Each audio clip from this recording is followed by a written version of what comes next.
Olá, boa noite e bem-vindo ao nosso programa. Hoje a nossa conversa vai ser com Elizabeth Matos, que ela é a diretora executiva quer dizer, uma organização que presta serviços às pessoas que estão presas.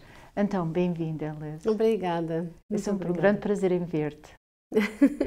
Prazer em ver-te também e é uma honra estar aqui. Exatamente. E agora vamos falar um pouco sobre a organização que tu estás encarregada, não é? Uma organização que o teu escritório está em Boston, não é? Sim, o escritório é em Boston e o trabalho que a gente faz é oferecer serviços legais, civis, a pessoas que estão presos no estado de Massachusetts. Perante o estado, tem várias prisões. Sim. Então trabalhamos não dentro dessas prisões, mas visitamos clientes nas prisões para ajudar eles com problemas que têm a ver com as condições dentro das prisões. Exatamente, e isso é tanto importante, porque muitas vezes eles estão lá dentro e está a acontecer tanto que está a acontecer e é bom ter advogadas, não é? Que tu também és advogada, que podem os ajudar nesses serviços. Eles são serviços civis, não é? São casos de civis, que isso é tanto importante. Exato. Uma das coisas que é importante também mencionar, que eu acho que é tanto importante e muito interessante, é que as cadeias aqui nos Estados Unidos é tudo à base do dinheiro, não é? E uma das coisas que estamos a ver é que sabemos que a maior parte das pessoas que estão presas é pessoas que têm o vício da droga. Sim, é verdade. Há várias pessoas que estão na prisão por várias razões, mas Exato. uma das razões fundamentais é porque têm problemas com drogas, mas antes disso têm problemas com condição de saúde mental. Exato. Que não foi tratado, que não tiveram acesso a serviços próprios para isso. Então o que acontece é que a pessoa às vezes entra nesse problema de experimentar as drogas e depois acaba tendo um vício e a pessoa acaba estando na prisão. Então, em vez de a gente tratar da condição que está no fundo disso, estamos, infelizmente, ainda nesse país por muita gente na prisão e não tratando os problemas. Então, continua, é um ciclo. Exatamente. Entram e saem, porque o problema nunca é tratado. Isso. E isso é tanto importante falar nisso, porque nós trabalhamos muito como já sabes, há muitos anos, nós trabalhamos muito com o assunto da deportação. Isso. E muita coisa que acontece lá dentro que até que piora os problemas que a pessoa tem. Sim. É confinamento solitário. Sim. É um exemplo das coisas que a gente trabalha muito nesse tema. Então, às vezes a pessoa tem problema lá dentro e acaba indo para confinamento solitário e isso muitas vezes exagera o problema ainda cada vez fica pior. Fica pior. Exato. Muita gente principalmente as pessoas que já têm uma doença mental que talvez não está a ser tratado ainda, mas não vai ser tratado muito bem dentro da prisão, né? E se encontra nessa situação de confinamento solitário e a pessoa acaba ficando doente mesmo, muito doente. E já vimos acontecer com muitos clientes que entram nessa situação, pioram e nunca mais voltam a ser a mesma pessoa. Exatamente, que isso é tanto importante. Muitas vezes o que eles precisam é de tratamento. E o que acontece é que o tratamento, muitas vezes, eles são presos e esse tratamento eles nunca recebem. Sim, é isso.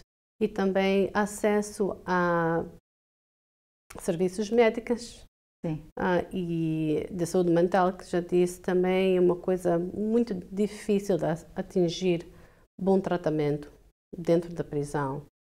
Então, muita gente liga para nós, escrevem cartas com problemas nesse ramo, principalmente pessoas que têm cancro, por exemplo. Exato. Ou têm outros problemas graves de saúde, diabetes.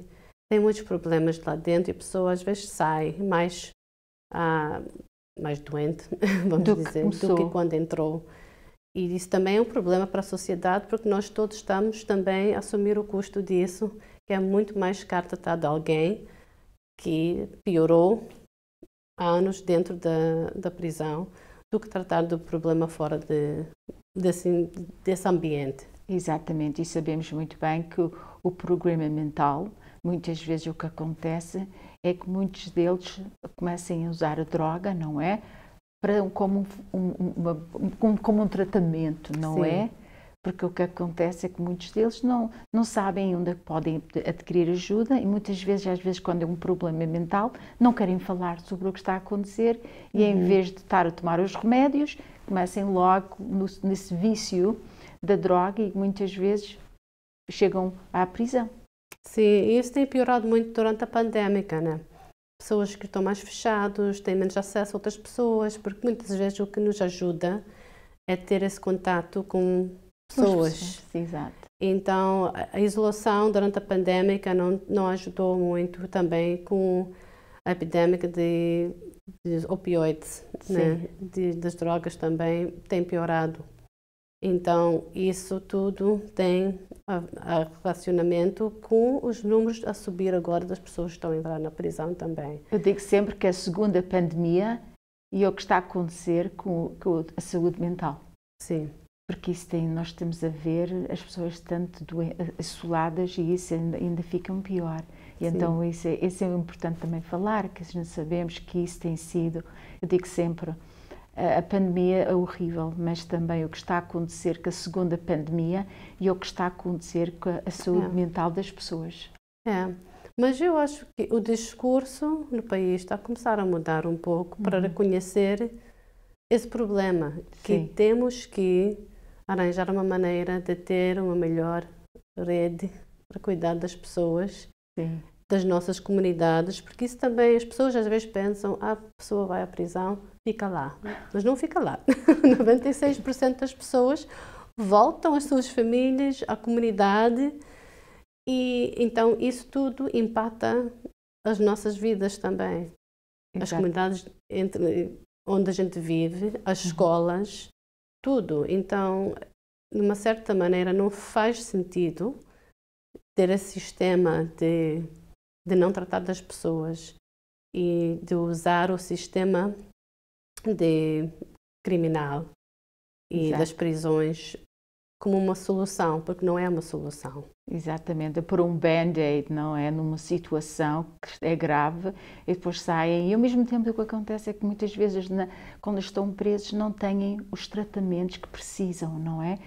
Principalmente saiam e entrem, e temos a ver que isso acontece muitas vezes quando a pessoa é presa. Sim, porque a pessoa lá dentro também está isolada, né? Há programas e coisas que às vezes ajudam a pessoa, mas são muito poucos. Vamos dizer que a volta de 3% do orçamento das prisões é dedicado a programas. 3%? 3%. Então é muito pouco. E estão a aumentar as prisões que estão a começar a oferecer tratamento por certas doenças que têm a ver com as drogas, como de Substance Use Disorder. Então estão a começar agora a fazer esse tratamento dentro de algumas prisões. Então isso vai ajudar, mas mesmo assim é um ambiente que é muito mais difícil alguém ultrapassar essa doença num ambiente que é de natureza isolado. A pessoa não tem apoio da família, não tem apoio das coisas que ajudam a pessoa a ultrapassar isso, como atividades, um trabalho, fazer coisas que ajudam a pessoa a não pensar nos problemas, que dá sempre essa vontade de voltar ao vício. Então, dentro da prisão é muito difícil a pessoa ultrapassar essas coisas porque não tem nada para fazer, tem muito pouca coisa para fazer, tem outras pessoas com problemas também, não tem a família ao seu lado e depois só para poder falar com a família é muito caro. Exatamente, é isso que eu ia mencionar. É tão caro as chamadas que fazem para as famílias. E às vezes as famílias não podem, não é? Não têm o dinheiro suficiente para poderem estas chamadas. É essa uma coisa que eu nunca compreendi. Qual é a razão que essas chamadas são tão caras? Sim. Então, tem mais ou menos 2 ou 3 empresas que controlam esse mercado. O mercado é mesmo de oferecer telefonemas para pessoas que estão na prisão. Então, o que acontece é que o contrato que negociam entre os administradores das prisões e a companhia Sim. inclui o que a gente chama de comissão. Então, a prisão ganha uma percentagem dos lucros dos telefonemas. Então, isso faz com que Isso é tudo negócio, isso é um grande negócio. É claro, é um negócio. Mas o problema é que algumas pessoas dizem, mas qual é o problema? Estamos a usar esse dinheiro para investir mais nos prisioneiros que estão lá. Mas, primeiro, os fatos não apoiam isso. Não sabemos se o dinheiro está sendo usado para comprar coisas que as pessoas que trabalham lá precisam, Exato. coisas que os prisioneiros precisam, programas. A gente não sabe bem porque é que é usado o dinheiro. Mas, mesmo se for usado para o benefício dos prisioneiros, o problema é que as famílias, que são muitas vezes as mais pobres, não que não estão a trabalhar, mas as mais pobres, Sim. que estão a pagar isso. E nós todos temos responsabilidade, através dos impostos, a apoiar o sistema das prisões. A estrutura é essa. Então, não devia ter uma camada de famílias ou um grupo de pessoas só porque tem alguém da família que está a passar mal na prisão, tem que pagar mais para os programas na prisão porque tem alguém lá. Isso é punir as famílias, não tem nada a ver com o problema. Exatamente. Então, é um sistema muito injusto e que é uma das coisas que estamos a trabalhar contra, porque além de dar serviços civis, oferecer serviços civis a pessoas que estão na prisão, trabalhamos em muitas propostas de lei também e, óbvio, casos nos tribunais que têm a ver com interpretação da lei e melhorar as condições para que a gente possa andar para a frente. Agora vamos ter uma breve pausa e vamos continuar a nossa conversa com a Elizabeth Matos. Levado até si pela South Coast Health. Mais do que medicina.